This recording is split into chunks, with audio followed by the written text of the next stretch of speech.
Hey, what's up guys, it's your boy Trigger. Today we're going to be doing another Speed Champions car, and we still have two left. If you guys didn't see my last video, I'll have it linked down in the description. I had done the 919 Hybrid, pretty good car. Didn't get as many views as I was hoping for, but I think it's probably just because it's not a car that everyone knows about or cares much about. Anyways, today's video is going to be on the, I believe it's a 2018 Mustang GT.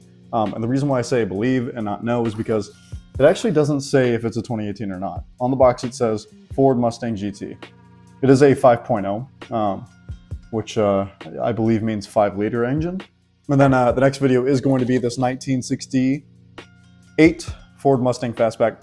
I'm just happy to have both of these at the same time because these are currently the only two Mustangs in the Speed Champions category, and that's what draws me to them, is knowing that they're the only two in the series. And I would hope that they do consider adding another one. Mustangs have gone pretty far. Even if they were to add the Mach-E, I'd be happy with that.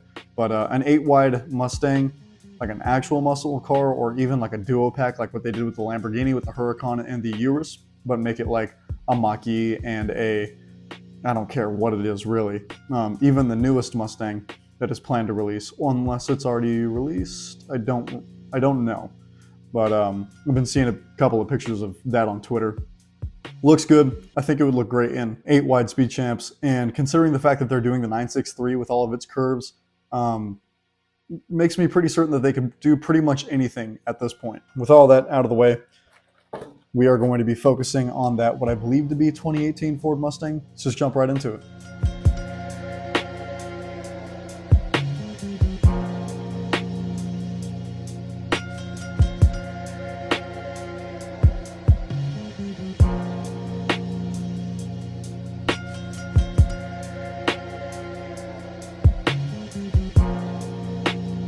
All right, guys, I'm finally done with the, I say finally, like as if this took forever. This is actually a really quick build. I don't know how many pieces it was because I didn't look. 185.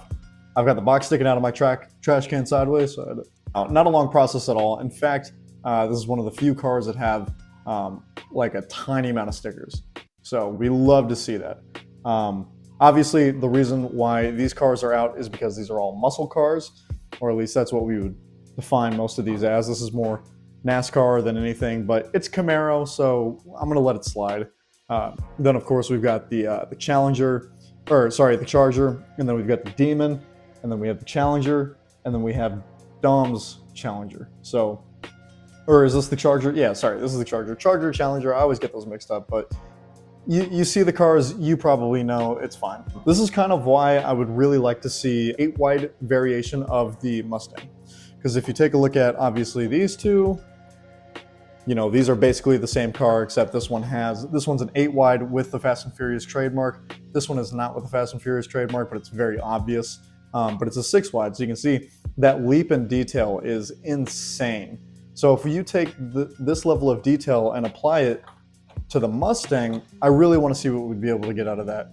Not really with the same color combo. I understand that this is a color combo that is, you know, known with aggressive modern muscle with the racing stripe. I'm not super into it. I know that the real car in real life has a much lighter, like sky blue look to it, which is actually what I prefer over this Lego variation of the color. So yeah, if the color was a little bit lighter, it would look better, but it's fine. But if we were to get an 8-wide variation or version of this car, I would prefer to stay away from the racing stripe type stuff because it's just not my thing. I'm not into having the number on the side of the car, all that kind of stuff. That's why I'm not a big fan of the NASCAR Camaro. If they were to, I was about to say, if they did release a Camaro that wasn't NASCAR, that would be great, but they actually have in 6-wide. That's another one that I got to get. I would love to see more of them. I understand that that's another situation similar to like Koenigsegg, where, you know, from the Koenigsegg CCX all the way to the Koenigsegg Jesko, you know, they don't look similar whatsoever, but it got to a certain point where all of a sudden every single car was looking more and more similar, and there was less variation from you know, a certain point onwards. Obviously, I would love to see the CCX by Koenigsegg, but seeing the Agera and onwards from Koenigsegg wouldn't make much sense.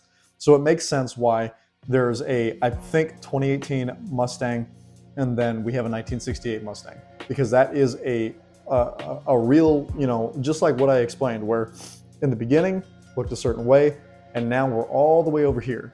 And Mustang has had a couple of different types of that thing going on, whether it's from the beginnings to the 80s to the early 2000s and also like mid 90s, which I'm not a fan of. I thought that was kind of ugly. And then bringing it back to looking really aggressive in like 2005 and then onwards. We've just seen variations of that 2005 look, and every single one of them I think looks incredible.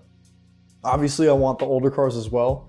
And you could bring, you know, some of the middle bracket. There's not too many that I can think of that in pop culture are huge, but sure, whatever. The more the merrier. What I'm trying to get at is there's not enough from Mustang and the Speed Champions catalog, and I would definitely love to see more because this is great. This is really, really cool, and I love the addition of the 5.0 on the sides. I think that's a great addition to it. All of these are stickers, so the headlights and whatnot. Nowadays, Speed Champions takes a lot of pride with having Lego brick designed headlights, which I love. But with the Mustang's headlights, I do feel like that would be pretty difficult to do, especially since they've got so much detail going on there. And this is a weird case where they use a curved bit to try to make it feel like the headlight is wrapping around the car. I would say it doesn't really do it too successfully. The part that they tried to go for doesn't give it the curving around feeling. It looks exactly like the piece that it's using. It just curves up to a point and then it stops, dead stop. The grill is fine. I have no problems with that. The back is fine. At the exhaust tips that a lot of almost all cars use. There's nothing like blasphemous about the rear end aside from maybe not blasphemous, but a little uncanny is the lack of a spoiler. That is something that I've never really liked too much. If I grab the McLaren 720, one of my biggest gripes that I always talk about is that lack of a spoiler. I'm really not a fan of that. I do believe that pretty much any car that is a 6 wide looks kind of strange without a spoiler. I'm not the biggest fan of that look. The Demon, look at that. That goes a long way, man. It just gives it that. So if this had a spoiler, a nice fat spoiler on it, I feel like it would just look that much better. I did give it the street custom looking rims because this is a car that if I had in real life, I would 100% do that. You know, put this with some black tint on some fat 22s with almost BMX bike looking spokes and lower the hell out of it and give it that Need for Speed Underground 2 underglow. There's a lot that I would do with this, and there's a lot of fantasies that I've had with it. So to have a Mustang, it's nice. I really do like it. Anyways, I think that's all that I have for you guys today. I've got one more Mustang to do. It's the 1968. That'll be my next video. And until then, peace. Hey, yo, what that rock say?